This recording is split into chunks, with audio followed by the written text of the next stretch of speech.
Exercise 7. Write a story within 100 words using the given hints. Give a title to the story. 100 words में एक story को बनाना है जिसके लिए कुछ हिडन यहाँ पे नोट्स हिंट्स दिया गया है और उस स्टोरी का टाइटल भी आपको खुद से बनाना है। तो ऐसा ही होता है, बिना टाइटल का कोई स्टोरी नहीं होता, उस टाइटल को हमें ही बनाना पड़ता है, बस इस हिंट्स को देख के बनाना है। पहला हिंट क्या है यहाँ पे, returning from a educational excursion by bus, वापसी आते हुए। एक्सकर्शन का मतलब होता है यात्रा बोल सकते हैं या भ्रमण बोल सकते हैं बस से। Night journey, sudden breakdown, tyre punctured, had to wait for 2 hours at a lonely place, tires fixed, back home। रात की यात्रा होती है, अचानक से ब्रेकडाउन होता है, रुकावट आती है, टायर पंचर होते हैं, हमें वेट करना पड़ता है एक खाली जगह पे, टायर फिक्स होते हैं और हम लोग घर वापस आते हैं। ये कहानी का मेन थीम है और इसी को लेके स्टोरी को बनाना है। तो चलिए शुरू करते हैं और समझते हैं इस स्टोरी को और इसके हेडिंग को भी देते हैं। हमारा एक्सरसाइज 7 ये रहा और हमेशा कभी भी कहानी देंगे तो उसके हेडिंग को देना बहुत जरूरी। ये हमारा हेडिंग हो जाएगा a fearful night in the jungle. जंगल के अंदर एक फियरफुल डरावना रात। ये क्या हो रहा है यहाँ पे, a fearful night in the jungle, एक डरावना रात जंगल में।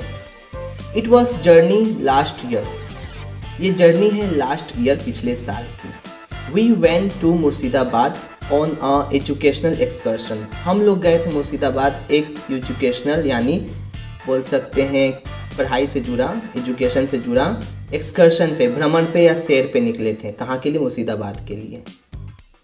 We went there by bus, हम वहाँ पहुँचे बस के द्वारा। We enjoyed the whole day, हम लोगों ने एन्जॉयड किया, ENJOYED, एन्जॉयड किया द होल डे, सारा दिन। We set out at 5 PM और हम लोग वहाँ पहुँचे 5 बजे तक। On the way back we were passing through a dense forest, जब हम लोग वहाँ से बाहर निकल रहे थे तो हम लोग गुजरे एक घने जंगल से, हम लोग गुजर रहे थे घने जंगल से। It was a night journey, एक रात की यात्रा थी, यह एक रात की यात्रा थी। Suddenly the bus came to a halt, अचानक से बस पहुंच गया एक हाट पे। हाट का मतलब होता है पड़ाव पे या विराम पे या किसी तरह के रुकावट पे पहुंच गया, मतलब बस अचानक से यात्रा के बीच रात में रुक गया।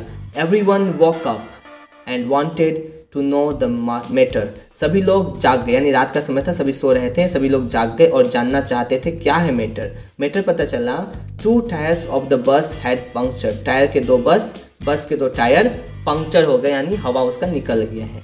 The next 2 hour were scary, जो 2 घंटा बोला गया था वही 2 घंटा, अगला जो 2 घंटा बीता हमारा डरावना था। Any time anything might happen, किसी भी समय कुछ भी हो सकता था। We had thought about kidnappers, robbers, dacoits and even tigers, हम लोग सोच रहे थे, मतलब खुद सोच रहे थे कैसा हो, मतलब क्या सोच रहे थे, किडनैपर्स को सोच रहे थे, लुटेरे, डकैत, डाकू और इवन टाइगर के बारे में भी सोच रहे थे। Some mysterious sounds were also coming, कुछ रहस्यमयी आवाज़ें भी आ रही थी। एट अबाउट 3 PM, अंत में 3 बजे तक, the tyres were fix, tyre fix हो गए। द बस स्टार्टेड अगेन, बस शुरू हो गया दोबारा। वी रिटर्न होम सेफ, और हम लोग घर पहुंच गए ऐसा मुंह बना के, खुशी खुशी वाला। तो दोस्तों इस तरह से हमारा ये चैप्टर पूरी तरह से समाप्त होता है। हमने इस चैप्टर के सभी एक्सरसाइज को अच्छे से समझ लिया है और इन सभी एक्सरसाइज को आप अच्छे से अपने कॉपी में नोट डाउन करके फेयर कर लीजिए। और हाँ, कहानी को 2 से 3 बार जरूर पढ़िए। अगर कहानी को पढ़ोगे नहीं अभी मेरे पढ़ाने के बाद तो आपको कहानी कभी समझ में नहीं आने वाला है। और अगर आप चाहते हो कि हम इसी तरह के वीडियोस को रोज़ आप तक पहुंचाते रहें तो आप जल्दी से हमारे वीडियो को लाइक करके चैनल को सब्सक्राइब कर लीजिए और हमें कमेंट करके ज़रूर बताएं कि आपको वीडियो पसंद आया कि नहीं। तो चलिए मिलते हैं आपसे अपने नेक्स्ट वीडियो में, जहां हम आपसे बात करेंगे अब अपने अगले चैप्टर के बारे में। तब तक के लिए जय हिंद और जय भारत।